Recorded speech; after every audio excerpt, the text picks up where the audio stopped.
देश की संस्कृति, संस्कार, संगीत का एक अनूठा संगम, जिसने जीवन के 50 साल निरंतर संगीत की सेवा की हो, जिनका पूरा जीवन एक ऐसे संघर्ष की मिसाल बनता है जो निश्चित रूप से न सिर्फ केवल हमारे देश के लोगों को बल्कि संपूर्ण विश्व के लोगों को एक प्रेरणा देता है कि कैसी विपन्न स्थिति में जब उनको 13 साल की उम्र में अपने पिताजी के देहावसान के बाद दीनानाथ मंगेशकर जो उनके पिताजी थे वो बहुत अच्छे थिएटर आर्टिस्ट थे, थिएटर में म्यूज़िक दिया करते थे और थिएटर में ही उनको पहला ब्रेक लता जी को भी देने वाले उनके पिताजी दीनानाथ मंगेशकर थे। लता मंगेशकर जी का पहला नाम हेमा था और लतिका नाम का एक कैरेक्टर था जिसको उनके दीनानाथ मंगेशकर को इतना पसंद था कि उन्होंने इनका नाम लता मंगेशकर कर दिया। चारों बहनें और एक भाई हृदयनाथ मंगेशकर, जिनके संगीत के बारे में हम शायद हिंदुस्तानी फिल्मों में, विशेषकर हिंदी फिल्मों में कम जानते हैं, लेकिन फिर भी कुछ फिल्मों में हृदयनाथ मंगेशकर लेकिन जैसी फिल्मों में उन्होंने संगीत दिया था। और चाला वाही देश, आप जो सवेरे प्रातःकाल एक भजन मीराबाई के सुनते, हम मेवाड़ के लोग हैं, तो मीरा के भजन का अगर कोई सबसे सुंदर बुके यदि कोई किसी ने गाया तो वो चाला वाही देश के रूप में लता जी ने गाया, हृदयनाथ मंगेशकर ने उसमें म्यूज़िक दिया था। बात भारत रत्न की इसलिए नहीं है कि भारत रत्न तो ठीक है, हमारे देश में 40-42 लोगों को भारत रत्न मिला है। फिल्म जगत में भारत रत्न और दादा साहब फाल्के अवार्ड यदि किसी एक शख्सियत के नाम है तो वो लता जी के नाम है।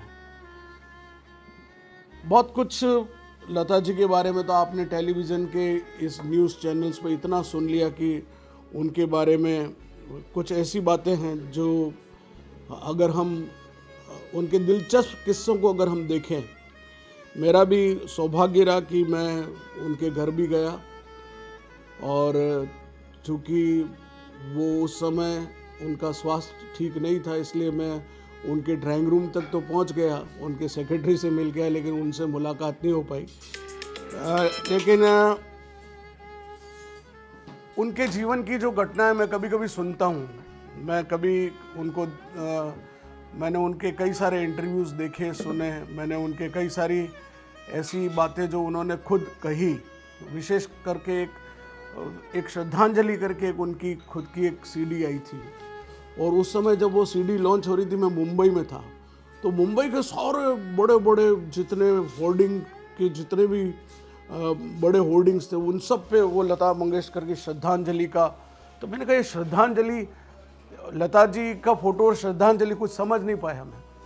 फिर पता चला कि लता दीदी ने उन सब कलाकारों को श्रद्धांजलि दी है और क्या गाया है उन्होंने उस श्रद्धांजलि में, वो आप अपने मोबाइल पर उसको सर्च करिएगा, जो आपका जो भी सावन या आपका जो भी अमेज़न म्यूज़िक जो भी ऐप है उस पर आप चेक करिए। तो उन्होंने जौहराबाई से लेकर केएल सहगल से लेकर किशोर कुमार तक सबके बारे में बातचीत करी, गाने तो गाए लेकिन बातचीत भी करी। उनका बचपन संघर्ष में बीता और जिनके भरोसे वो आए थे उनके डेथ होने पर वो थिएटर कंपनी भी बंद हो गई, तो स्थिति ये हो गई कि हैंड टू माउथ, अब क्या करें। ऐसी विपन्न स्थिति में भी उन्होंने परिवार को लालन पालन करने में उन्होंने कोई कसर नहीं छोड़ी और उन्होंने कोई 14-15 फिल्मों में भी काम किया। लता दीदी ने कोई 36 लैंग्वेजेस में 36 भाषाओं में करीब 50,000 गाने गाए, ये अपने आप में गिनीज रिकॉर्ड है। ऐसा मानते हैं कि उन्होंने सबसे पहले एक जब रेडियो ख़रीदा था तो वो रेडियो ख़रीद के जब लेके आई, उन्होंने खुद सुनाया, ये मैं आकाशवाणी पर उनका इंटरव्यू सुन रहा था, तो वो रेडियो जब उन्होंने ऑन किया तो उसमें पहला समाचार यह है कि केएल सहगल साहब की डेथ हो गई। तो वो रेडियो उन्होंने बंद करके वापस दुकानदार को लौटा दिया कि ये तो बड़ी बुरी खबर देता है। और उनकी बड़ी इच्छा ये थी कि उन्होंने फिल्म देखी थी चंडीदास। तो चंडीदास फिल्म देखने के बाद उन्होंने, लता ने सोचा था, लता दीदी ने, कि मैं केएल सहगल से शादी करूँगी। वो तो खैर वो बचपन की जो एक इनोसेंट इच्छाएं होती है वैसी इच्छाएं थी। उन्होंने जीवन भर शादी नहीं की। और हमारे यहाँ के पड़ोसी राज के राज सिंह डूंगरपुर का उनका बड़ा नाता रहा। उन्होंने भी शादी नहीं की। दोनों उस प्रेम सूत्र में बंधे रहे, लेकिन वो शादी के बंधन में नहीं बंध पाए, क्योंकि उन्होंने माँ बाप से प्रॉमिस किया था कि मैं लाऊंगा तो कोई राज घराने की बहू लेके आऊँगा। इस वजह से, लेकिन उनकी आपसी प्रगाढ़ता और प्रेम में कोई कमी नहीं थी। जीवन भर उन्होंने उस बात को निभाया भी। लता मंगेशकर के बारे में इतनी कहानियां हैं, अगर मैंने तो उनकी पूरी जीवनी पढ़ी है। हरीश भिमानी ने जो लिखी है वो मैंने पूरी पढ़ी है, क्योंकि हरीश भिमानी एक ऐसे व्यक्ति थे जो उनके साथ पूरे वर्ल्ड टूर पे जाया करते थे। और पर्सनली मेरी एक आदत है, मैं बायोग्राफीज़ को सबसे पहले प्रीफर करता हूँ। मैं पढ़ता हूँ तो मैंने उस समय एक विषय जो मुझे कभी कभी लगता है, वैसे तो गुलाम हैदर साहब ने जब इनको पहली बार इंट्रोड्यूस किया तो शी वॉज रिजेक्टेड। जैसे अमिताभ बच्चन को आकाशवाणी वालों ने रिजेक्ट कर दिया कि इसकी आवाज़ सही नहीं है, और आज दुनिया उस आवाज़ की दीवानी है। तो लता मंगेशकर की आवाज़ को गुलाम हैदर ने कहा कि ये इसको गाने में लो, तो उन्होंने कहा कि ये तो इतनी पतली आवाज़ है, ये इसको कौन पसंद करेगा। Rejected 10 times. और जिस आवाज़ को रिजेक्ट किया गया वो आवाज़ 1949 में एक गाना आया था, आएगा आने वाला। That was the commercial hit in that way. और उसके बाद तो इतने गाने गाए कि खुद लता दीदी को भी याद नहीं कि कौन सी भाषा बाकी रह गई। उनका ज़्यादातर लोगों से सिद्धांत के कारण झगड़ा होता था। हमको लगता है लता दीदी बहुत सौम्य लेकिन बहुत कड़क थी वो। जैसे हम टाइम लेने गए तो हमको 4 बार प्रयास करना पड़ा और उसके बाद भी वो समय नहीं मिल पाया। वो डिसिप्लिन में बहुत कड़े अनुशासन में विश्वास करती थी, और यही वजह कि सिद्धांतों पर कॉम्प्रोमाइज़ नहीं करती थी। इतने बड़े संगीतकार एस.डी. बर्मन से उनका झगड़ा हो गया और 3 साल तक उनके साथ गाना नहीं गाया। भूपेन हजारिका से झगड़ा हो गया, उनके साथ गाना फिर नहीं गाया, तो नहीं गाऊंगी। किशोर कुमार से झगड़ा हो गया। किशोर कुमार उनके बहुत अच्छे वो थे, लेकिन किशोर कुमार की एक बड़ी आदत थी। वो एक बार ट्रेन में जब वो गाना गाने जा रहे थे स्टूडियो में, तो एक आदमी उनके साथ हो लिया। तो वो उनको बड़ा लगा, ये आदमी मुझे लगातार घूरे जा रहा है, ये मेरा पीछा कर रहा है। फिर वो उतरे स्टूडियो पे जाने के लिए, तो भी वो पीछे फिर वो ये के तांगे में बैठी, उस समय तांगे चलते थे, तो वो भी तांगा लेके उनके पीछे ओके, तो हद हो गई, इसकी तो कुछ शिकायत करनी पड़ेगी। फिर वो जब स्टूडियो में पहुंची और जब सामने गाने गाने के लिए बैठी तो देखा ये तो वही आदमी है जो मेरे पीछे आ रहा था कि तुम कौन हो। मैं किशोर कुमार। तो पहली इंट्रोडक्शन जो उनकी ये थी जिद्दी फिल्म से, किशोर कुमार लता मंगेशकर की, इस तरह हुई। किशोर कुमार बड़े कॉमेडियन थे। वो कभी सीरियस सिंगर बनूंगा ऐसा उन्होंने नहीं सोचा था, इसलिए उनके शुरू के गाने भी आप देखो तो वो चलती का नाम गाड़ी से लेकर 5 रुपया 12 आना जैसे गाने उन्होंने गाए थे शुरू में। तो वो स्टूडियो में जाते तो वो कैसे हास्य क्रिएट करते थे। मैं वो बातें शेयर कर रहा हूँ जो जनरली सुनने को नहीं मिलती। वो गए और उन्होंने लता दीदी ने बोला, किशोर दा पहले गाना फिर हंसना हंसाना। तो कहा हाँ बिल्कुल, तुमने गाना पढ़ा? कि नहीं, मैंने आपने पढ़ लिया? कहा हाँ पढ़ा। कि तुम बैठ जाओ। गाना क्या है? कि गाना ये है कि तुम उस तरफ वॉशरूम में बैठी हो, मैं इधर वॉशरूम में हूँ। गाना ये कि सुनो, कि हाँ कहो, कि कहा, कि सुना, कुछ हुआ क्या? अभी तो नहीं। अब वो इतनी ज़ोर से हंसी कि क्या ये किशोर दा है, क्या लाफ्टर कराते हैं। वो हंस के उनका गला ख़राब हो जाता था। उनके जीवन में ऐसे कई सारे ब्रेक्स हैं। उनमें से एक बार जब बड़े गुलाम अली खां साहब को बोला गया कि आप फिल्म में गाना हो, तो उन्होंने मना कर दिया कि मैं फिल्मों में नहीं गाता हूँ, मुगल आज़म में। और वो के आसिफ जिद्दी था, मैंने के आसिफ की पूरी वो मेकिंग ऑफ मुगल आज़म पढ़ी, उसमें ये किस्सा था। वो मुझे तो गवाना है तो बड़े गुलाम अली खां से गवाना है। तो लता दीदी को बोलो, तो वो बोले मैं फिल्मों में नहीं गाता हूँ, मेरा पैसा नहीं दे पाएगा। कि कितने पैसे चाहिए? कि 30,000। उस समय 30,000 मतलब आज के 3 करोड़ हो गए। कि 30,000 चाहिए। तो के आसिफ ने कहा हाँ देंगे, और वो 30,000 रुपये दिए। बड़े गुलाम अली खां, अरे ये तो हद हो गई। और उन्होंने क्या गाना गाया? केवल एक वो दृश्य जिसमें अनारकली और सलीम चलते और पीछे से बैकग्राउंड में वो चलता है। बड़े गुलाम अली खां साहब के उस स्वर को सुन के आदमी झंकृत होता है। लेकिन उन्होंने ये कहा कि मैं तो, जैसा अभी तरुणा दीदी ने भी बोला कि मैं 2 घंटे गाने के बाद भी जो बात मैं समझानी है वो मैं नहीं समझा पाता हूँ अपने दर्शकों को। वो लता मंगेशकर ने एक गाने में, एक लाइन में समझा दिया, जब प्यार किया तो डरना क्या। वो गाना कितना अमर संगीत। राज कपूर के साथ भी इनका बड़ा वो संबंध रहा। अगर कोई एक ऐसा व्यक्ति जिसकी फिल्म में लता मंगेशकर और मुकेश दो के गाने न हो तो राज कपूर फिल्म ही नहीं बनाते थे। राज कपूर से भी झगड़ा हो गया। उन्होंने कहा कि मैं एक फिल्म बना रहा हूँ, वो तुम पर बनेगी। राज कपूर ने कहा कि मेरे पे, तो वो स्टोरी सुनाई सत्यम शिवम सुंदरम की, तुम इसमें हीरोइन बनो। तो लता दीदी को बुरा लगा कि ये कोई बात होती। मैं तो खैर मैं नहीं करूँगी और ना मैं इस फिल्म में गाना गाऊँगी। लक्ष्मी प्यारे ने कहा कि दीदी आप गाना नहीं गाओगे तो ये तो हम भी फिल्म छोड़ देंगे। और राज कपूर की जिद थी कि इस फिल्म में ये गाना ही चाहिए, लेकिन उन्होंने मना कर दिया, नहीं मैं नहीं गाऊँगी। एंड एट लास्ट पंडित नरेंद्र शर्मा जिन्होंने वो गाना लिखा, उनको भेजा, पंडित जी आप जाओ। वो तो मान नहीं रही दीदी। पंडित जी ने बोला कि आना पड़ेगा दीदी, कि मैं राज कपूर के लिए नहीं आऊँगी, मैं सिर्फ आपके लिए आऊँगी। और गुस्से में थी, बोली मैं गुस्से में गई और मुझे लग रहा था मैं कैसा गाना गाऊँगी। और वो जो गाना गाया है, ईश्वर सत्य है सत्य ही शिव है, that is the song of decade. उसको मारा जा सकता है, क्या गाया उस समय। और उन्होंने खुद कहा मैंने गुस्से में गाया उस समय।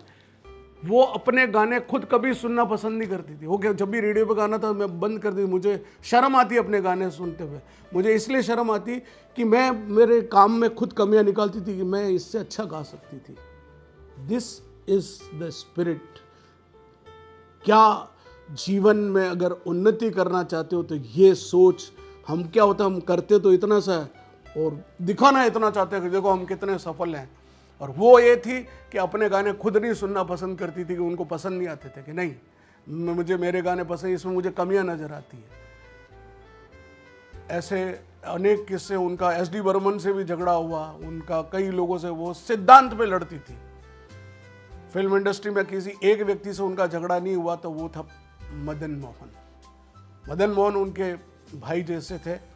मदन मोहन के जो गाने थे, और मदन मोहन का ये सोच था कि मैं बिना लता दीदी के किसी फिल्म में संगीत नहीं दूंगा। तो ईश्वर वो सब बातें तय करके रखता है कि कब क्या होना है। आप इमेजिन नहीं कर सकते कि मदन मोहन ने जितने गाने, लता के जितने हिट सॉन्ग्स हैं, वैसे गाने की लिस्ट सबसे ज़्यादा अगर किसी के नाम है तो लक्ष्मीकांत प्यारेलाल के 700 गाने गाए उन्होंने।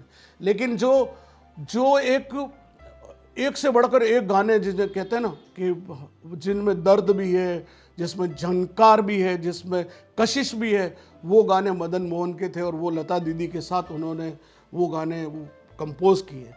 तो जब लास्ट में मदन मोहन का एक और म्यूजिक आया, तब तक मदन मोहन इस दुनिया से जा चुके थे। और मदन मोहन और लता मंगेशकर की जोड़ी उसमें भी बनी रहे। तो वो गाना, वो फिल्म थी वीर ज़ारा, जिसमें पंडित मदन मोहन जी का संगीत था।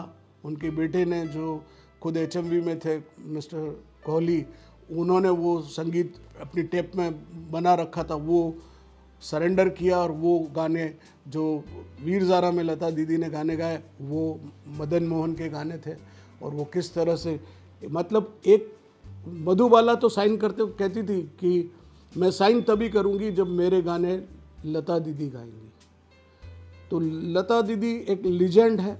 वो शरीर तो जाता है, सबका जाता है शरीर, तो वो शरीर 92 ईयर्स का वैसे ही हो चुका था, लेकिन लता मंगेशकर इस दुनिया से कभी नहीं जाएगी, वो सदैव अमर रहेगी।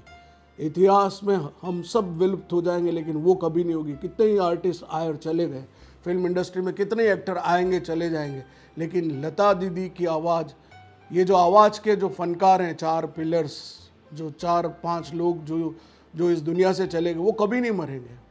न किशोर कुमार मरेंगे, न मुकेश मरेंगे, न रफ़ी मरेंगे, न मन्ना डे मरेंगे, न महेंद्र कपूर मरेंगे, न लता मंगेशकर। ये लोग कभी नहीं मरने वाले हैं। ये हमारे दिलों में हर कहीं कभी न कभी कहीं न कहीं। केएल सहगल की बहुत बड़ी फ़ैन जो थी, और केएल सहगल साहब का तो आप मतलब कुछ चीज़ें जो श्रोता होते हैं ना वो उस बात को चेक करते हैं कि उनकी डेथ, अभी बता रही थी तरुणा दी, उनकी डेथ 7:30 बजे हुई।